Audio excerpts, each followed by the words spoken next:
Една борба, повеќе тактизирање. На крајот може да се испати сега ова.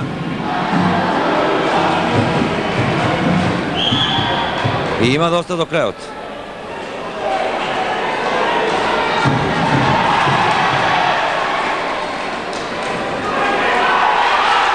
И тука сега, ако има поен, тоа треба да бе крај. Медал за Македонија. Бронзен медал за Македонија го освојува Марија Нумов, категорија 52 килограма.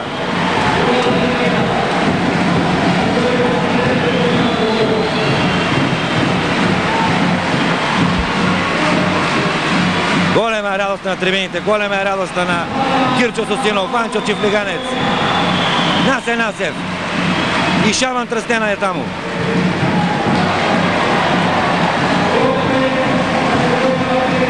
Гледате како шоу и на председателот на Сојузот на бречките спортови на Македонија. Не може тој да седи мирен. Голема победа на македонското борење, бронзен медал. Една секунда.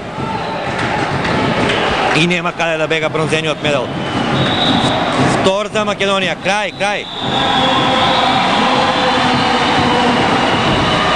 Голема радост на Јонче Ивановски.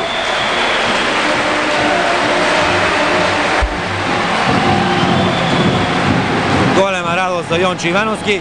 Ќе мора прво да го сочека прогласувањето, а потоа да ја дели својата радост. Радост во свечената ложа.